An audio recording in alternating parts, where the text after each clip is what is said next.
बोलने वाली गुफा। एक बार एक शेर था। वह किसी जानवर को खाने की तलाश में इधर उधर घूम रहा था। वह थक गया। शेर को खाने के लिए कोई भी जानवर नहीं मिला। शेर ने कहा, ओह, आज तो मुझे व्रत ही रखना पड़ेगा। कोई बात नहीं। जब शेर अपनी गुफा की तरफ आ रहा था तो रास्ते में उसने दूसरी गुफा देखी। शेर ने सोचा, मुझे गुफा में जाकर देखना चाहिए, शायद मुझे कोई जानवर मिल जाए। लेकिन गुफा में कोई नहीं था। शेर ने गहरी सांस ली। उसने एक उपाय सोचा। उसने सोचा, सूर्य अस्त होने वाला है। इस गुफा का मालिक अवश्य ही आने वाला होगा। मैं स्वयं को गुफा में छुपा लेता हूँ। मुझे बिना किसी मेहनत के खाने को जानवर मिल जाएगा। इससे मेरी भूख शांत हो जाएगी। शेर गुफा में छुप गया और गुफा में जानवर के आने की इंतजार करने लगा। गुफा की मालिक एक लोमड़ी थी। लोमड़ी, जो कि चुस्त चालाक थी, वहां आई। उसने ध्यान से किसी के सांस लेने की आवाज सुनी और किसी जानवर की खुशबू सुनी। लोमड़ी ने जमीन पर कुछ पैरों के निशान भी देखे। लोमड़ी ने आश्चर्यजनक कहा, शेर के पैरों के निशान। लोमड़ी ने सोचा, ये पैरों के निशान गुफा के अंदर तक तो जा रहे हैं, लेकिन बाहर को नहीं आ रहे। इसका मतलब ये है कि शेर गुफा में मेरे प्रवेश करने का इंतजार कर रहा है। ये तो अच्छा हुआ कि मैं देर से नहीं आई। अगर मैं देर से आती तो मैं पैरों के निशान नहीं देख पाती। लोमड़ी ने एक योजना बनाई। उसने कहा, अरे गुफा, अरे गुफा। ये कहकर वे कुछ पलों के लिए शांत हो गई। दोबारा से उसने कहा, अरे गुफा, अरे गुफा, तुम आज कुछ बोल क्यों नहीं रही हो? हर रोज तुम मेरा स्वागत करते हुए कहती हो, स्वागत है मित्र, तुम कैसे हो? शेर ने सोचा, गुफा लोमड़ी का जरूर इसी तरह स्वागत करती होगी। मेरे डर से ये कुछ बोल नहीं रही है। मुझे ही बोलना चाहिए। लोमड़ी ने दोबारा कहा, अरे गुफा, अरे गुफा। शेर ने जवाब दिया, स्वागत है मित्र, तुम कैसे हो? चूंकि शेर की आवाज बहुत भयंकर थी, सारी गुफा उसकी आवाज से गूंज उठी।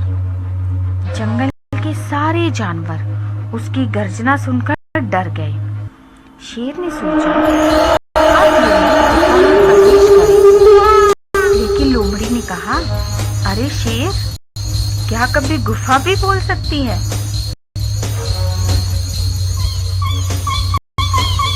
अलविदा। शेर गुफा से बाहर आया। उसने लोमड़ी को उसे मूर्ख बनाकर भागते हुए देखा।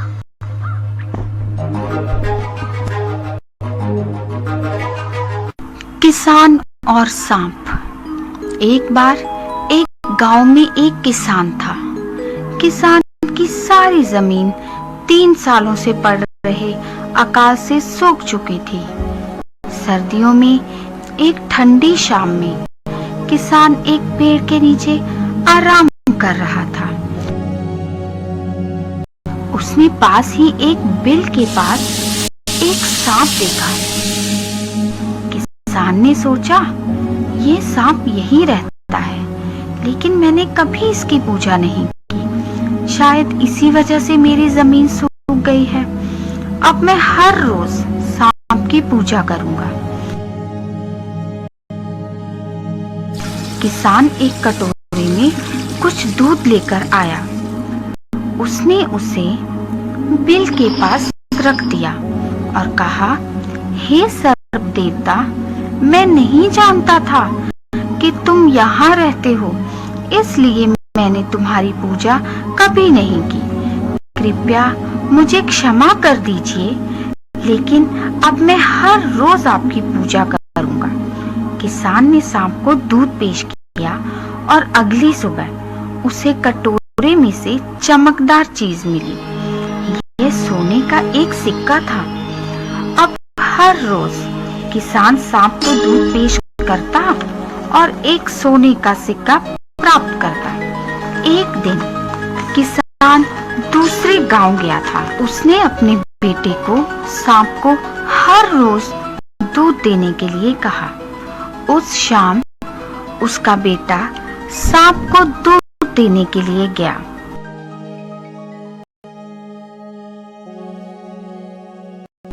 अगली सुबह उसने कटोरे में एक सोने का सिक्का देखा। उसके बेटे ने सोचा, ये सांप कंजूस है, इसके बिल में बहुत सारे सोने के सिक्के होंगे, लेकिन यह हमें हर रोज केवल एक ही सिक्का देता है।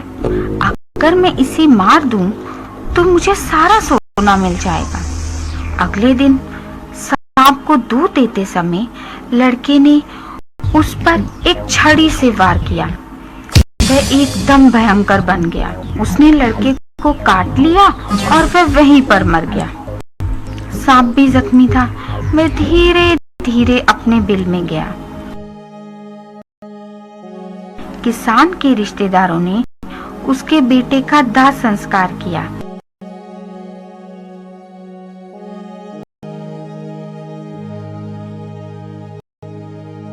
जब किसान लौटा, वह बहुत नाराज हुआ। उसे सांप पर गुस्सा आया।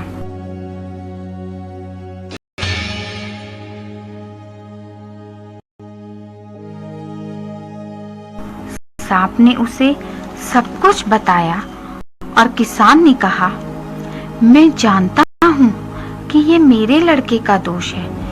मैं उसकी तरफ से आपसे माफी मांगता हूँ।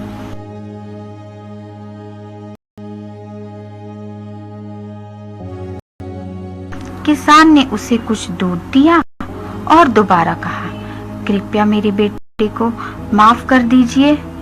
सांप ने कहा, उन लकड़ियों के ढेर और मेरे सिर को देखो। ये ना तो तुम्हारे बेटे का दोष था और ना ही मेरा। स्थिति ही कुछ ऐसी थी। भाग्य के आगे हम सब असहाय हैं। बंदर और मगरमच्छ। एक बार एक सुंदर झील के किनारे एक जामुन का पेड़ था।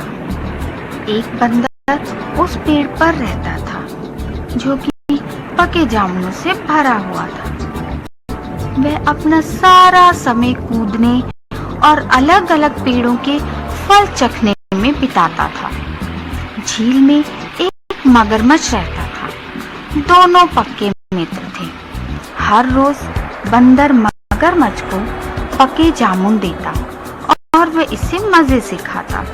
वह बहुत से जामुन खाता और कुछ अपनी पत्नी के लिए ले जाता और वह भी जामुन बड़े मजे से खाती। हर रोज वह मीठे जामुनों के लिए मगरमच्छ का इंतजार करती। एक दिन उसकी पत्नी ने सोचा, बंदर हर रोज मीठे जामुन खाता है, इसलिए उसका दिल भी इतना ही मीठा होगा। मेरा तो उसका दिल खाने की तमन्ना है। इसलिए उसने मगरमच्छ से कहा, मैं बंदर का दिल खाना चाहती हूँ। मगरमच्छ ने कहा, ये तुम क्या कह रही हो? बंदर मेरा मित्र है, मैं ऐसा सोच भी कैसे सकता हूँ? उसकी पत्नी को गुस्सा आ गया। उसने कहा, तुम्हारा मित्र तुम्हें मुझसे अधिक प्रिय है। मगरमच्छ ने कहा, ऐसा नहीं है, मैं तुम्हें खुद से ज्यादा चाहता हूँ। मगरमच्छ ने अपनी पत्नी को समझाने की बहुत कोशिश की, लेकिन वह नहीं मानी। उसने कहा, मैं तुमसे बात नहीं करूंगी जब तक तुम मेरे लिए बंदर का दिल नहीं लाओगे। मैं तब तक कुछ नहीं खाऊंगी और पीऊंगी जब तक मुझे बंदर का दिल नहीं मिलेगा। मगरमच्छ उसे नहीं समझा सका। उसने सोचा मुझे बंदर का दिल लाना ही होगा। वह बंदर की तरफ तैरने लगा और उदास चेहरे से पेड़ के नीचे उसकी इंतजार करने लगा। बंदर ने जामुन तोड़े और मगरमच्छ की तरफ फेंक दिए। उसने कहा, तुम आज देर से क्यों आए हो? मगरमच्छ ने कोई उत्तर नहीं दिया और जामुनों की तरफ देखा भी नहीं। बंदर ने पूछा, क्या समस्या है? तुम उदास क्यों हो? मगरमच्छ ने कहा, मेरी बीवी का आज मुझसे झगड़ा हो गया। तुम हमेशा मुझे जामुन देते हो, इसलिए वे ये जानना चाहती है कि मैंने तुम्हें कभी दोपहर के खाने पर क्यों नहीं आमंत्रित किया। उसने धमकी दी है कि वह तब तक कुछ भी नहीं खाएगी और पिएगी जब तक कि मैं तुम्हें दोपहर के खाने पर आमंत्रित नहीं करूंगा। बंदर ने कहा, मेरे लिए तुम्हारे घर में आना संभव नहीं है। तुम पानी में रहते हो और मैं धरती पर। मगरमच्छ ने कहा, झील के मध्य में एक टापू है, हम वहां रहते हैं। अगर तुम मुझ पर सवार हो जाओ तो मैं जल्दी से टापू की तरफ तैरकर तुम्हें ले जाऊंगा। बंदर ये सुनकर खुश हो गया। उसने सोचा, चलो मुझे मगरमच्छ की सवारी का मजा लेने दो। बंदर ने कहा, ये ठीक है, चलो अभी चलते हैं। बंदर मगरमच्छ की पीठ पर बैठ गया और मगरमच्छ तेजी से तैरने लगा। रास्ते के मध्य में मगरमच्छ ने सोचा, अब मुझे बंदर को सच बता ही देना चाहिए। मगरमच्छ ने कहा, तुम भगवान को अंतिम बार याद कर सकते हो। बंदर उदास हो गया। उसने पूछा, तुम ऐसा क्यों कह रहे हो? मगरमच्छ ने उत्तर दिया, मेरी पत्नी तुम्हारा दिल खाना चाहती है, इसलिए मैं तुम्हें उसके पास लेकर जा रहा हूँ। बंदर डर गया और वह मगरमच्छ से बचकर कूदना चाहता था, लेकिन वह कहाँ जा सकता था? चारों तरफ पानी ही पानी था और उसके पास कोई दूसरा रास्ता भी नहीं था। लेकिन जल्दी ही उसे एक तरकीब सूझी। उसने कहा, तुमने ऐसा पहले क्यों नहीं बताया? मगरमच्छ ने पूछा, क्यों? मगर बंदर ने कहा, मैंने अपना दिल पेड़ पर छुपा रखा है। अगर तुम मुझे पहले बता देते तो मैं उसे साथ लेकर आता। मैं अब दिल के बिना क्या करूं? मगरमच्छ मान गया और वह पेड़ की तरफ तेजी से तैरने लगा। बंदर उदास था और जैसे ही वह किनारे पर पहुंचा, बंदर कूदकर पेड़ पर चढ़ गया। वह खुशी खुशी शाखा पर बैठ गया। मगरमच्छ ने कहा, क्या तुम्हें तुम्हारा दिल मिल गया? जल्दी आओ, हमें देर हो रही है। बंदर ने कहा, अरे मूर्ख, क्या तुम इतना भी नहीं जानते कि दिल शरीर के अंदर होता है? बंदर ने जामुन खाना शुरू किया और उसके बीज मगरमच्छ पर फेंकने लगा।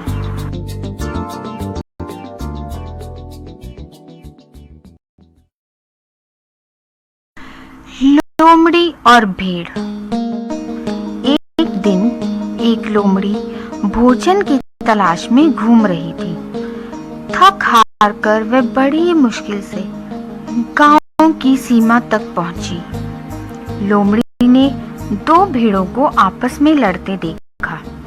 हर कोई लड़ाई देखना पसंद करता है। लोमड़ी भी दोनों की लड़ाई देखने के लिए उनके नजदीक गई। यह लड़ाई का अंत प्रतीत हो रहा था। दोनों भेड़ें एक दूसरे में अपने सिरों को टक्कर मार रही थी। वे आगे जाती, फिर पीछे आती और फिर एक दूसरे के सिरों से सिर टकराती। लोमड़ी को बहुत मजा आ रहा था। उसने सोचा, अगर ये दोनों भेड़ें इसी तरह लड़ती रही तो अवश्य ही दोनों में से एक तो मर ही जाएगी। और मुझे खाने के लिए पर्याप्त भोजन मिल जाएगा। लोमड़ी ये सोच रही थी और दोनों भेड़े लगातार लड़ रही थी। लोमड़ी ने ताजे खून की खुशबू सूंघी। उसके मुंह में पानी भर आया। अब वे और भी भयंकर तरीके से लड़ने लगी। जमीन पर खून की बूंदें टपक रही थी। लोमड़ी वे ताजा खून चाटना चाहती थी। लोमड़ी दोनों भेड़ों के पास गई। उसने जमीन पर पड़े खून को देखा। उसने सोचा, ताजा खून कितना व्यर्थ जा रहा है, मुझे इसे चाट लेना चाहिए। दोबारा से भेड़ों ने एक दूसरे के सिरों में सिर टकराए। जैसे ही वे टक्कर के बाद पीछे जाती, लोमड़ी वहां आती, खून को चाटती और जल्दी से वापस अपनी जगह पर पहुंच जाती।